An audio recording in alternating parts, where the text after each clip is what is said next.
और भी जमुना जी के मन में भाव आया। जल के बढ़ने के कई माने यहाँ भाव दिए कि एक कालिया नाग से हम पहले से ही परेशान हैं। आप सुनने वाले हैं आज की कथा में। इतना उलबड़ विष था कि इसके ऊपर से भी अगर पक्षी उड़ के निकल जाए तुरंत मर के गिर जाता था नीचे।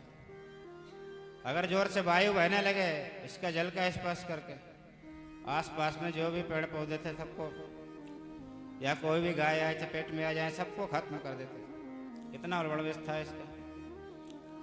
कथा में आप श्रवण करेंगे कहां से आया था फिर कैसे गया। जमुना जी ने सोचा एक कालिया से हम पहले से ही परेशान है। और कालिया के भी जो बाप है शेषनाग वो आ रहे हैं इनके पीछे पीछे। तो ऐसा स्वरूप बना लिया जाए कि इसमें प्रवेश ही ना कर पाए। इसलिए अपने जल को बढ़ा दिया और इतना गंभीर वेग बढ़ा दिया।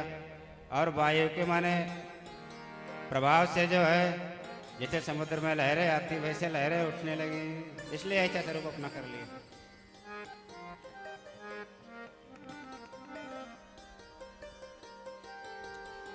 फिर भगवती ने सोचा कि आखिर मेरे अभी बच्चे हैं लेकिन भविष्य में मेरे पति होने वाले हैं।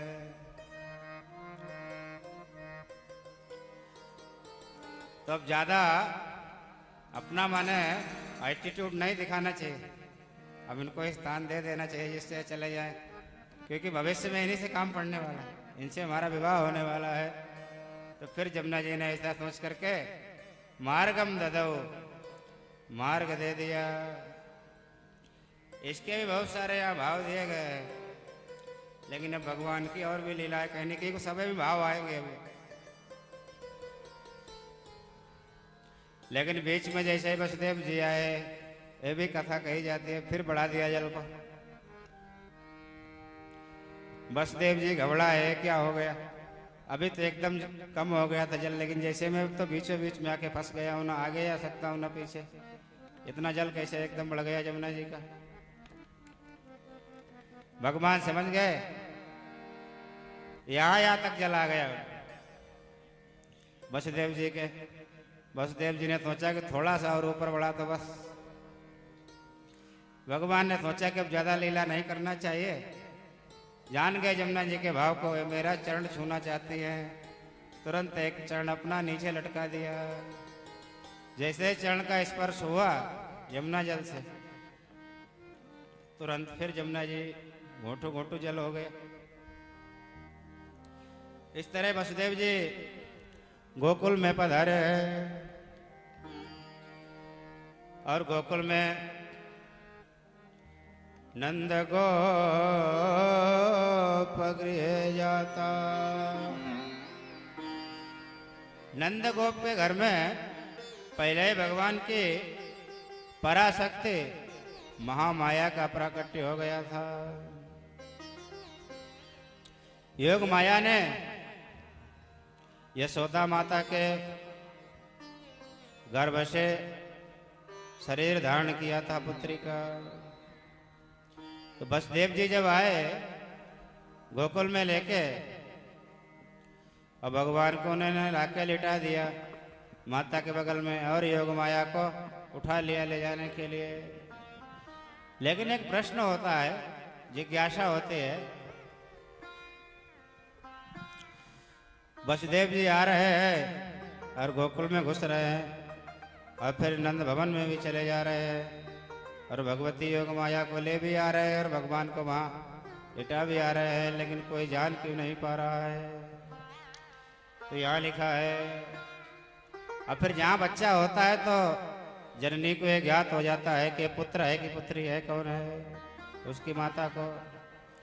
यदि वसुदेव जी अदला बदली भी कर लाए थे तो उनकी माता को तो बाद में बोध होना चाहिए था कि मेरे पुत्री हुई थी, पुत्री से पुत्र कैसे हो गया।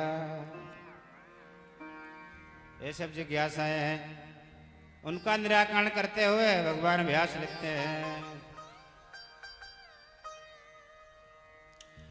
यशोदा नंद पत्नी च जातं पर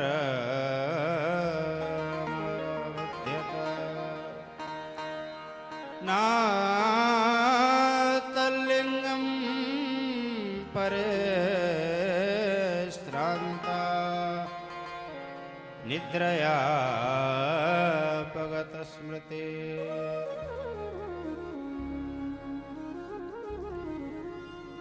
यशोदा माता ने नहीं जाना कि मेरे बच्चा हुआ है कि बच्ची हुई है, लाला हुआ है कि लाली हुई है, क्यों नहीं जाना। एक तो योग माया के प्राकट्य में बहुत परिश्रम हुआ था, इसीलिए उस समय क्या हो गया, निद्रया पगत स्मृति। वो योग माया को जन्म देने के बाद तुरंत ही सो गई। इसलिए ना तमाबुद्ध्य, वे नहीं जान सके सोने के कारण कि मेरे यहाँ पुत्री ने जन्म लिया है या पुत्र ने जन्म लिया है, लाली ने जन्म लिया है या लाला ने जन्म लिया है।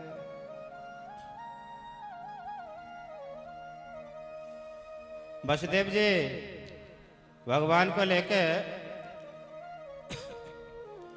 वापस मथुरा आते हैं और जैसे ही कारागार में प्रवेश करते हैं योग माया को लेके, और जहां जेल में उनको रखा गया था, जब वो वहां पहुंचते हैं तो पुनः पूर्ववत दोबारा से फिर गेट लग जाते हैं और सभी ताले लग जाते हैं। माता देवकी उस पुत्री को देखती है, बड़ी प्रसन्न होती है, बड़ी तेजस्विनी पुत्री है।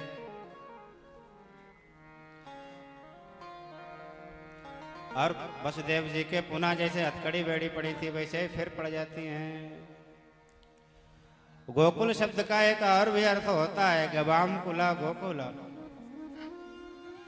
गो इंद्रियों को भी कहते हैं, गो शब्द से इंद्रियों का भी ग्रहण होता है। इंद्रियां जब हम कुल माने समुदाय, इंद्रियों के समुदाय को,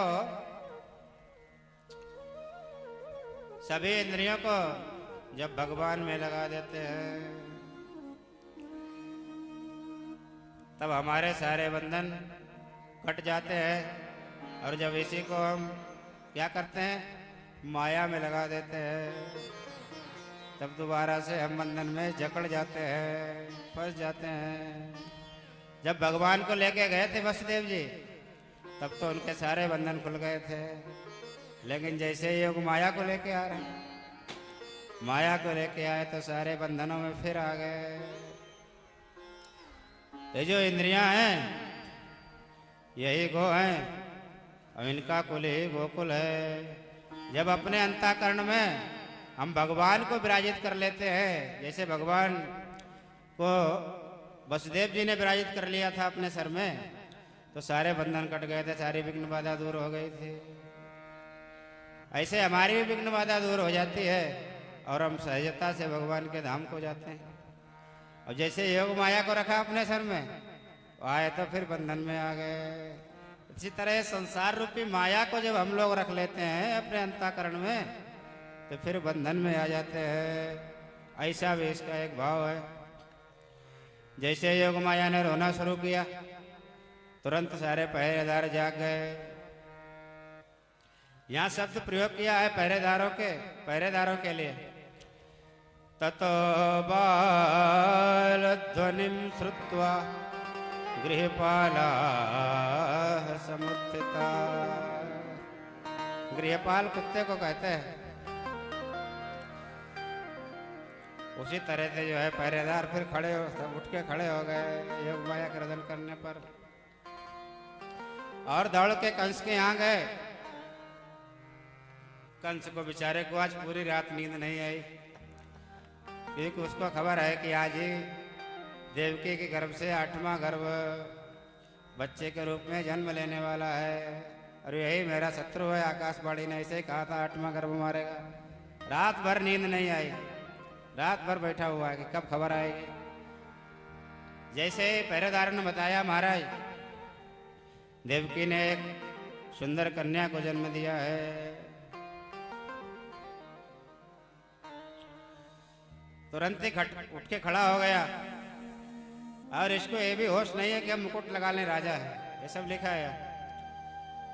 सतल पातुर्णमुत्थाय कालोय कालोय मिते विह्वला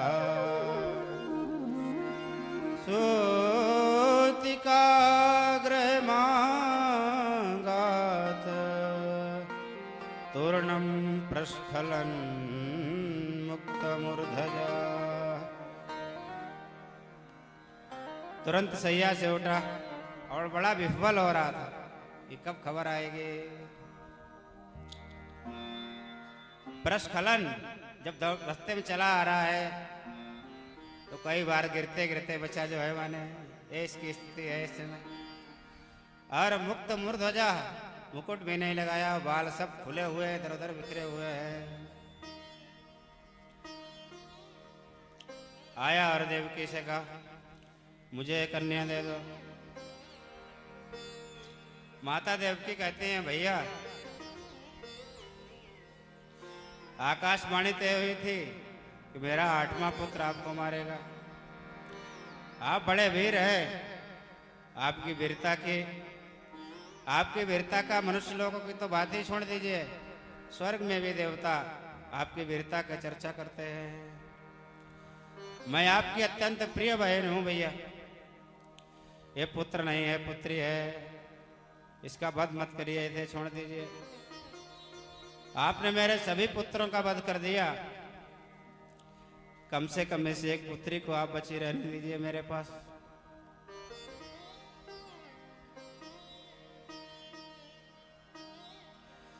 आप महावीर हैं और ये स्त्री है, आपको इसको नहीं मारना चाहिए।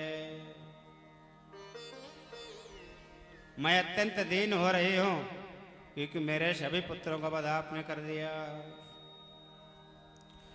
कम से कम शर्माम प्रजाम, मेरी सबसे छोटी पुत्री है, इसे तो कम से कम आप छोड़ दीजिए। आपको स्त्री से आखिर क्या भय हो सकता है?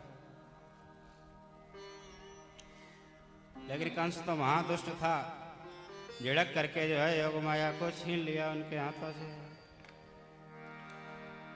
और छीन करके जैसे हाथ में पकड़ा और आकाश में ले जाके पत्थर पे पटकने के लिए किया। वो तो योग माया थी, कंस क्या बिगाड़ेगा उनको, तुरंत ही हाथ से छूट गई।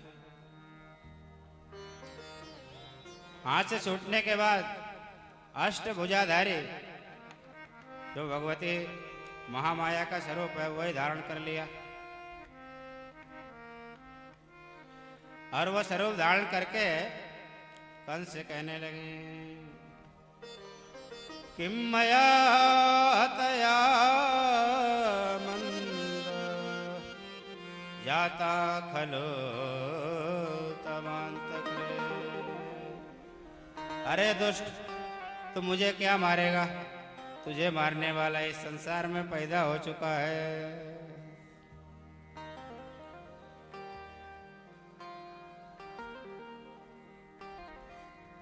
जब इसने